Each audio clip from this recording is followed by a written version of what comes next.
Bienvenidos a este cuarto video del curso Prisión Preventiva, Modelos Teóricos y Estándares Internacionales de Derechos Humanos. En esta oportunidad nos vamos a meter en el modelo de límites a la imposición de la prisión preventiva, que constituye una verdadera teoría general de las medidas de coerción y que permite construir esa teoría en base a varias patas. En esta oportunidad lo vamos a hacer a partir de las derivaciones de la presunción de inocencia. Vimos que son 5 los modelos teóricos que podemos sostener en materia de prisión preventiva y entonces nos vamos a detener en esta teoría general de las medidas de coerción. Vamos a utilizar para eso instrumentos del Sistema Internacional de Derechos Humanos, por un lado del ámbito de Naciones Unidas, el Pacto Internacional de Derechos Civiles y Políticos, del Comité de Derechos Humanos, la Observación General 35 del 16 de diciembre del 2014, que justamente es el órgano de aplicación del Pacto Internacional y en esta observación general analiza el artículo 9 del Pacto que habla del derecho a la libertad. Vamos a hablar de distintas normas de soft law que son derecho blando del sistema de Naciones Unidas, entre ellas, por ejemplo, las reglas de medidas no privativas de la libertad, conocidas como reglas de Tokio, el conjunto de principios para la protección de todas las personas sometidas a cualquier forma de detención o prisión, y también las reglas Mandela, que son las reglas mínimas de tratamiento de los reclusos, aprobadas en el año 1955 y actualizadas como reglas Mandela en el año 2015. Por el lado del sistema interamericano vamos a reparar, por supuesto, en la Convención Americana, en la Declaración Americana, en pronunciamientos de la Corte Interamericana a través de sentencias en casos contradictorios y también en documentos de la Comisión Interamericana. Básicamente en estos 3 documentos que son los documentos de la Comisión más importantes en materia de prisión preventiva. Un documento del 2008, Principios y Buenas Prácticas de las Personas Privadas de Libertad en las Américas. Un documento del 2013, el Informe sobre el uso de la prisión preventiva en las Américas, que ya lo venimos mencionando en anteriores videos, que fue aprobado el 30 de diciembre del 2013. Y el último de los documentos que vamos a ver es el Informe sobre medidas dirigidas a reducir el uso de la prisión preventiva en las Américas, aprobado el 3 de julio del 2017 y al cual también aludimos varias veces. En esta oportunidad vemos las carátulas de esos documentos, que es bueno que nos familiaricemos con ellos, por supuesto que están disponibles en la web. Y entonces toda esta teoría general de la medida de coerción la vamos a construir sobre la base de estas normas y pronunciamientos de los organismos de aplicación de esos organismos internacionales. Eso es lo propio que hace Alberto Bovino, y este libro, Encarcelamiento Preventivo y Estándares del Sistema Interamericano, analiza básicamente pronunciamientos de la Corte Interamericana y el informe Peirano-Basso de la Comisión Interamericana. Así que esa es la propuesta. Esta es entonces esta teoría general que la diseño a partir de 3 grandes ejes. Por un lado, el derecho a la libertad personal y la presunción de inocencia. Ese sería uno de los ejes, que es el que vamos a analizar en este video. Un segundo eje sería la prohibición de detenciones o injerencias arbitrarias. Y la tercer pata viene dada por esta tríada de garantías que están en los pactos, que hablan de derecho a la integridad y seguridad personal, derecho al trato digno y humanitario, y la prohibición de tortura, tratos crueles, inhumanos o degradantes. Sobre estos 3 ejes es como se puede construir la teoría general de medidas de coerción, porque de cada una de estas patas surgen una serie de principios derivados. En esta oportunidad nos vamos a concentrar en la presunción de inocencia, siendo que toda esta teoría general está en permanente construcción y vamos por el sistema de progresividad de derechos humanos avanzando, creando nuevos estándares de manera permanente. Vamos a ver entonces cuáles son las derivaciones de la presunción de inocencia en esta teoría general de medidas de coerción. De lo que se trata es ver la relación entre presunción de inocencia y prisión preventiva.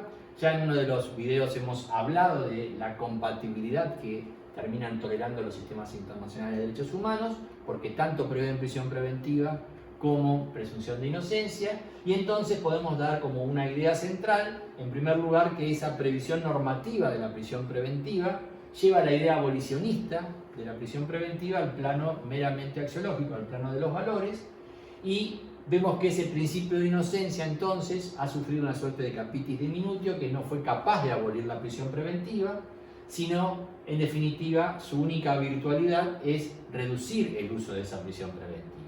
Con esta lógica, dentro de los sistemas de protección internacional de derechos humanos, lo que pasamos es de la posibilidad de un abolicionismo de la prisión preventiva a un reduccionismo de ese instituto. Y entonces nos aparece la presunción de inocencia con esta virtualidad. Algunos la vamos a considerar una regla de interpretación en materia de medidas de coerción, de modo tal que nos derivan ciertas líneas para la hermenéutica de los institutos, y otros autores como Ferraioli y Alberto Binder nos hablan de ese principio de inocencia como regla de tratamiento, de modo tal que no debe ser tratado como culpable. Yo prefiero la regla de interpretación porque obtengo de allí una mayor capacidad de rendimiento de la presunción de inocencia, que no fue capaz de abolir la prisión preventiva, pero tiene que tener la utilidad de reducir el uso. Y esa serie de consecuencias son varios principios generales que componen esta teoría general derivada de esta pata de presunción de inocencia, y son las siguientes. Por un lado, el principio de excepcionalidad de la prisión preventiva. Por el otro, la idea de una interpretación restrictiva como regla general y una interpretación extensiva y analógica cuando sea en favor de la libertad. Un tercer derivado es la idea del indubio pro libertatis, esto es, la aplicación del indubio pro reo en materia de libertad, cómo proceder en caso de duda. Una cuarta derivación es la idea del onus probandi, quién tiene la carga de la prueba respecto del fundamento legitimante y las exigencias para que sea legítima la prisión preventiva. Una nueva consecuencia es este principio, el de mínima intervención o subsidiariedad. Otra de ellas es la idea de prioridad de juzgamiento. Si una persona la tenemos presa en prisión preventiva siendo inocente, lo menos que podemos hacer es juzgarla rápido. Y una última consecuencia es cómo analizamos frente a la prisión preventiva la reparación y la compensación por esa prisión preventiva sufrida. Todos estos son principios entonces que derivan de esa presunción de inocencia como regla de interpretación, y lo que vamos a hacer es ir analizando cada uno de estos principios. Vamos a empezar obviamente por el de excepcionalidad, que surge con toda claridad del Pacto Internacional de Derechos Civiles y Políticos, por cuanto el artículo 9.3 de ese pacto dice la prisión preventiva no es la regla. El Comité de Derechos Humanos, en aquella Observación General 35 del 2014, en el párrafo 38, completa esta idea de una manera obvia: si no es la regla, es la excepción. Lo mismo sostiene la Corte Interamericana, por ejemplo, en esta sentencia Tibil 2004 y Romero Feris, que es de noviembre del año pasado, del 2019, dicen que la prisión preventiva debe aplicarse excepcionalmente por ser la más severa que se puede imponer, siendo una derivación, dicen, del principio de inocencia. Ahora, cuando vemos un ranking mundial de cantidad de presos preventivos, que lo hace el World Prison Brief, Argentina, por ejemplo, en 2020 está ocupando el puesto 52 en el mundo, con un 45,9 de presos preventivos. Y cuanto más mejor estás posicionado en ese ranking, más bajo es tu número. O sea que el número 1 de ese ranking es el país con más presos preventivos en el mundo. Argentina en estos momentos ocupa el puesto 52. Y cuando vemos ese ranking, cómo están los distintos países, y la verdad es que hablar de que la prisión preventiva es la regla es una verdadera ficción. Es bastante declarativa esta idea del artículo 9.3, que no tiene impacto en el mundo real de la manera esperada. Vamos a pasar al segundo principio, que estos de acá en adelante sí empiezan a tener más consecuencias impactando en la realidad, o debiendo impactar en la realidad. Este principio de interpretación restrictiva como regla general e interpretación extensiva y analógica en buena parte lo que alude es cómo interpretar esas normas sobre medidas de coerción y cómo aplicarlas en el caso concreto.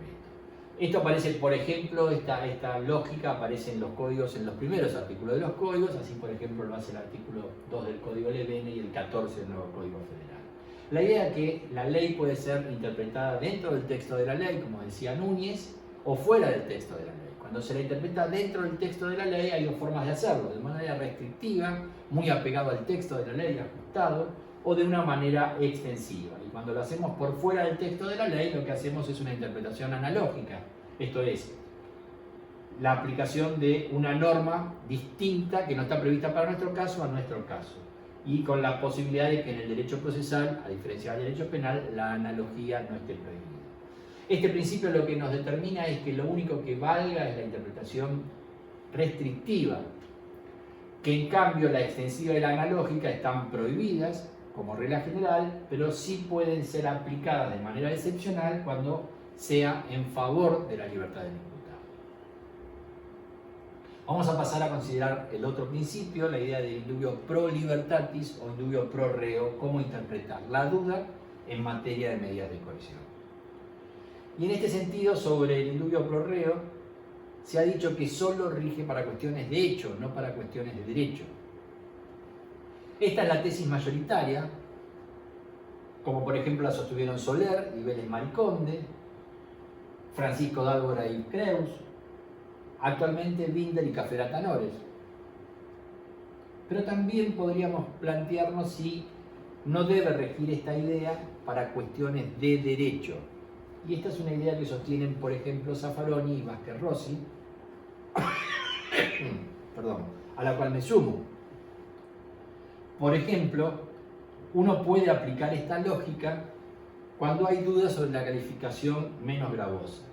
Por supuesto que la idea de traerlo como método de interpretación de la ley a esta idea del indubio pro reo no puede ser un método de interpretación de primer agua. Esto es, no es que a cualquier norma debo interpretarla de la manera más favorable al imputado, sino lo debo hacer como un método de interpretación residual cuando los métodos interpretativos de primer orden fracasen.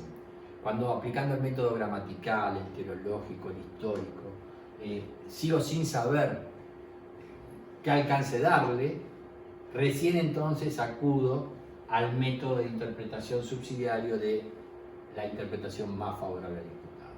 Desde esta perspectiva entonces es plausible, las normas que prevén el indubio pro reo no distinguen entre cuestión de hecho y de derecho, con lo cual la verdad es que podría sostenerse esta lógica, y en materia de prisión preventiva y excarcelación, en caso de dudarse cuál es la calificación legal aplicable, deberíamos escoger la menos gravosa a los fines de la libertad. Vamos a pasar a este otro principio, el onus probandi, quién debe llevar la carga de la prueba, y estos modelos dentro de esta teoría general, sin importar mayormente, en definitiva, cuál es el modelo procesal, si es un sistema mixto o un sistema acusatorio, se termina colocando la carga de la prueba en el acusador. Es quien debe entonces romper esa presunción de inocencia poniendo elementos que acrediten la necesidad de esa prisión preventiva. La Corte Interamericana, en esta sentencia Romero Félix, que es del 15 de octubre del 2019, se refiere a esta cuestión en el párrafo 101, donde dice que de esta garantía, hablando de la presunción de inocencia, se desprende que los elementos que acreditan la existencia de los fines legítimos, en esta lógica del sistema interamericano será riesgo de fuga y riesgo de entorpecimiento, tampoco se presumen, sino que el juez debe fundar su decisión en circunstancias objetivas y ciertas del caso concreto, y aclara, en base al onus probandi, que corresponde acreditar esos fines legítimos al titular de la persecución penal y no al acusado. De modo tal que el onus probandi entonces juega su papel, y juega su papel, por supuesto, también al hablar de que no se presume que hay que acreditarlo con circunstancias ciertas objetivas, a nivel de cuál es el modelo para acreditar el fundamento legitimante, que es el modelo de indicadores, tema que vamos a ver en el último video de este curso, que es con el cual vamos a terminar. Vamos a pasar a este otro principio, el principio de mínima intervención, también llamado de subsidiariedad o última ratio, que lo que nos indica es que hay medidas de coerción de diferente gravedad. Tenemos desde la menos grave, que es la libertad bajo palabra o caución juratoria, a la más grave, que es la prisión preventiva. Y en el medio un menú de medidas intermedias, incluso con la posibilidad de crear medidas innominadas, esto es, medidas que no estén tipificadas legalmente, siempre que al ser más beneficiosas que la legislada puedan ser aplicadas, y entonces se integran dentro de ese menú de medidas intermedias, e incluso se pueden combinar distintas medidas de coerción de las legisladas, siempre y cuando sean menos graves que la prisión preventiva, que sin esa composición debería imponerse. La idea de este principio hace que esas medidas de distinta intensidad deban ser legisladas Con lo cual allí hay un mandato para el Poder Legislativo, que debe diseñarlas por ley, y también hay un mandato para el juez, que debe aplicar de todo ese menú la menos grave, la que sea idónea, pero la menos grave. Y en los sistemas de protección internacional aparecen documentos donde aparece una nómina de las medidas de coerción que resultan aconsejables. Por ejemplo, el informe sobre el uso de la prisión preventiva en las Américas da una nómina, la recomendación B3. Ese mismo documento, la recomendación B1, le manda al legislador que haga esa tipificación de distintas medidas alternativas. Y después aparece otra nómina que repite la mayoría de las anteriores en este otro informe, el del 2017, informe sobre medidas dirigidas a reducir el uso de la prisión preventiva. Lo hace en la recomendación E1, donde agrega una medida de coerción alternativa interesante, que es incluir procesos de justicia restaurativa en materia penal. No me voy a detener en estas nóminas, les recomiendo que vayan a estos documentos y vean estas recomendaciones B3 y E1 por resultar interesante, más allá de que casi todas esas medidas hoy son pauta legal en nuestros códigos procesales en la Argentina. Bueno, hablando de pautas legales, tenemos con más riqueza que lo que ofrece el Código Lebene, el nuevo Código Procesal Penal Federal, cuyo artículo 210 prevé una nómina que van desde la libertad bajo palabra hasta la prisión preventiva. En definitiva, la idea de principio de subsidiariedad en materia de poder judicial podría definirse en estos términos, como lo hace la recomendación B3 que vengo mencionando del informe de uso de la prisión preventiva, que en su parte final dice: el juez deberá optar por la aplicación de la medida menos gravosa que sea idónea. Allí tenemos una suerte de definición de lo que implica el principio de subsidiariedad. Este principio de subsidiariedad, por supuesto, no solo es receptado por la Comisión Interamericana en estos informes que mencionamos, sino también por la Corte Interamericana. En Romero Félix, el párrafo 109, la Corte dice que las autoridades internas deben propender por la imposición de alternativas a la prisión preventiva. O sea que desde el sistema interamericano se pregona el uso de alternativas a la prisión preventiva. Y esta misma sentencia, en el párrafo 106, nos habla de este principio de subsidiariedad porque nos dice que corresponde exigir a la autoridad judicial que imponga la prisión preventiva únicamente cuando encuentre que los demás mecanismos previstos en la ley y que impliquen un menor grado de injerencia, o sea, todo lo que es alternativas, no sean suficientes para satisfacer el fin procesal, que es el único fin. El fin procesal es el fin legítimo que admite el sistema interamericano: solo riesgo de fuga, solo riesgo de entorpecimiento. Vemos que dentro de esta idea de subsidiariedad aparece otra derivación, que es la idea de gradualismo. Esto aparece, por ejemplo, dentro del informe del uso de la prisión preventiva de la recomendación C7, que dice que en los casos en los que se solicite la aplicación de la cautelar de prisión preventiva, el fiscal debe sustentar el por qué no sería viable la aplicación de otra medida menos gravosa. Y esta misma lógica la recoge también el informe sobre medidas dirigidas a reducir el uso de la prisión preventiva, o sea, el documento del 2017 de la Comisión Interamericana, porque en la recomendación E2 dice que el fiscal tiene la obligación de sustentar la ausencia de viabilidad respecto a la aplicación de alternativas. Esto es un principio por el cual, cuando yo pido la prisión preventiva o cuando el juez decreta la prisión preventiva, tiene que previamente analizar el por qué no utilizó ninguna alternativa.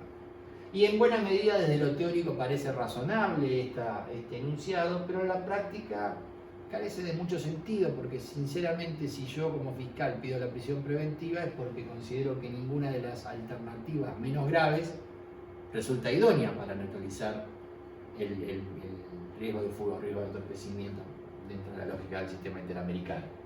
Lo mismo el juez, si aplica la prisión preventiva es porque no entendió que ninguna de las alternativas de menor intensidad eran idóneas.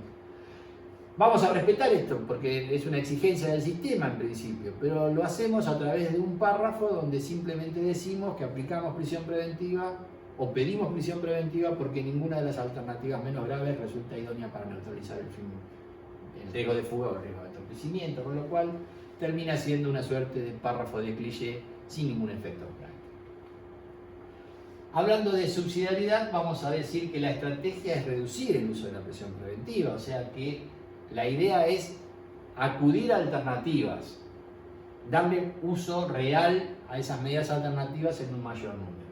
Por supuesto que uno de los riesgos es que no ampliemos el uso de de medidas alternativas y reduzcamos el uso de prisión preventiva, sino que lo único que hagamos es ampliar la red de control social, mantener a las mismas personas que antes manteníamos en prisión preventiva y a un número de personas que antes no le aplicábamos prisión preventiva ni ninguna otra medida alternativa, ahora le empecemos a aplicar medidas alternativas.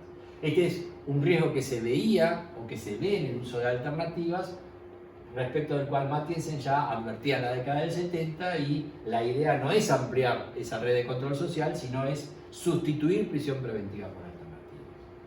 Y hay una cosa que es muy lógica.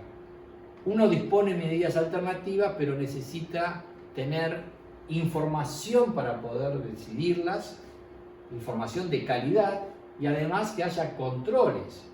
Y esas necesidades hacen que primero tengamos esa información disponible. Hoy resolvemos con información de baja calidad y el Estado, sin embargo, tiene mucha información respecto de cada uno de sus ciudadanos que podría ser capitalizada como información útil para decidir la aplicación de prisión preventiva o de una alternativa.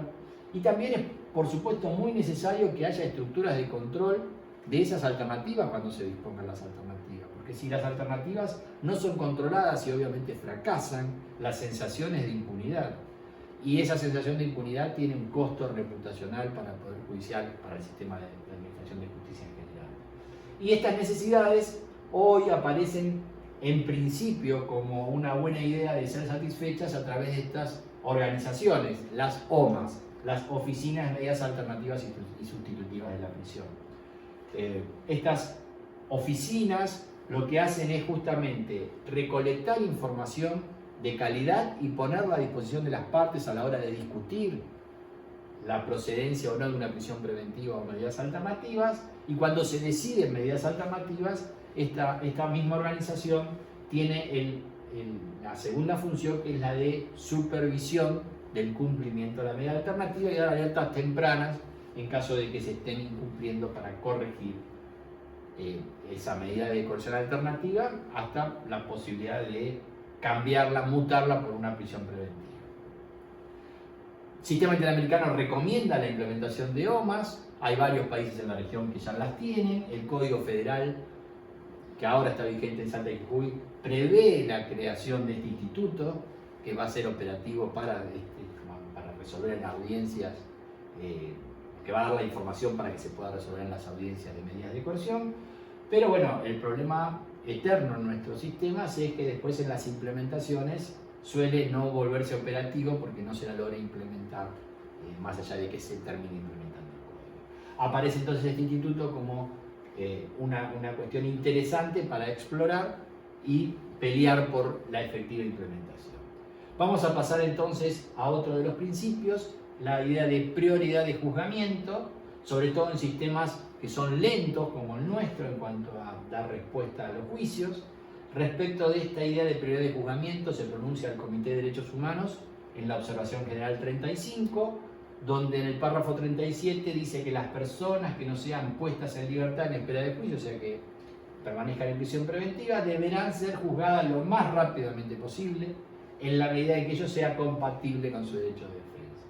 Y en este sentido, por supuesto que la idea de procesos de flagrancia son interesantes, aceleran los tiempos, pero es probable que no estén mucho tiempo en prisión preventiva, pero terminen condenados muy rápido. Entonces pasamos del preso sin condena como un problema al condenado sin juicio, que se transforma en otro problema en la medida de que no haya logrado ejercer plenamente un derecho de defensa eficaz. Así que la idea de prioridad de juzgamiento va compensada con esta idea de procedimientos de flagrancia y derecho de defensa.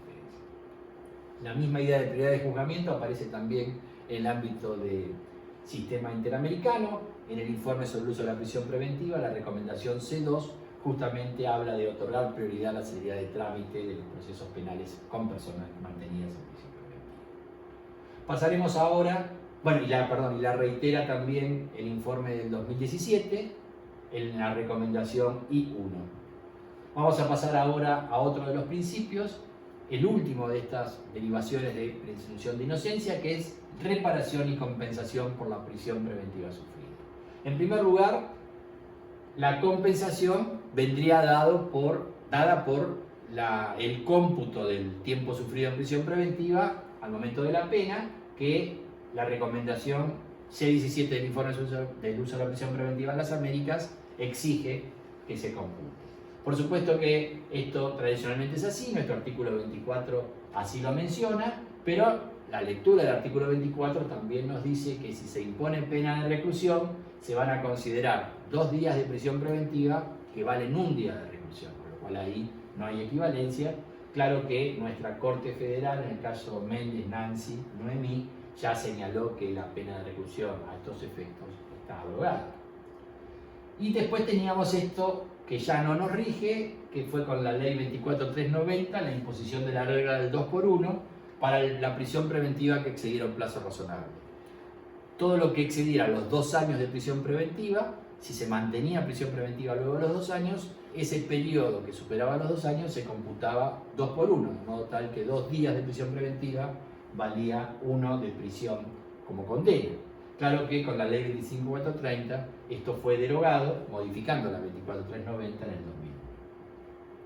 Respecto de la otra cuestión, la reparación, nos remite a qué pasa con el absuelto o sobreseído que padeció prisión preventiva, y aquí la única posibilidad de reparación sería una indemnización.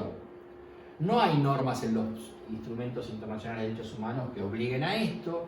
Lo que sí tenemos, por ejemplo, en el Pacto Internacional de Derechos Civiles y Políticos, en el artículo 9.5, es que toda persona que haya sido ilegalmente detenida o presa tendrá derecho efectivo a obtener una reparación, que en el caso será una indemnización, pero al respecto, el Comité de Derechos Humanos, que es el órgano de aplicación de este pacto, en la observación general 35, en el párrafo 51, señaló que el hecho de que un acusado en un proceso penal haya sido finalmente absuelto o sobreseído, que sería lo mismo, en primera instancia o en grado de apelación, no basta para convertir en ilícita la prisión preventiva que había sufrido, con lo cual al no convertirse en ilícita, no sería operativo para ese supuesto la norma del 9.5, porque la indemnización en ese caso es solo si fue ilícita la prisión preventiva.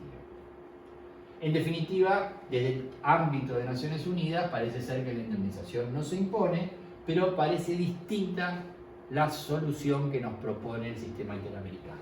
Porque va más allá. En ese informe sobre el uso de la prisión preventiva en las Américas, la recomendación C18 habla de que los estados deben asegurar la reparación del daño antijurídico causado por la aplicación ilegal o, ya suma un supuesto nuevo, la prisión arbitraria, la prisión preventiva arbitraria, o incluso otro supuesto nuevo que es o contrario a otros derechos humanos establecidos en los tratados. Y aquí puede integrarse seguridad personal, trato digno y humanitario, prohibición de torturas, tratos crueles, inhumanos o degradantes, que sean vinculantes para el Estado. Y agrega, dentro de esta misma lógica, una vez de establecer los casos en los cuales debería repararse, que esa reparación debe ser integral, que es el concepto de reparación propio del sistema de protección internacional, y para ello deben tomar en cuenta justamente esos estándares establecidos por el sistema interamericano sobre restitución del daño causado, para concluir señalando que la sola liberación o excarcelación del procesado no se considera en sí mismo como una forma de reparación integral, sino que también debería haber una indemnización de tipo económico.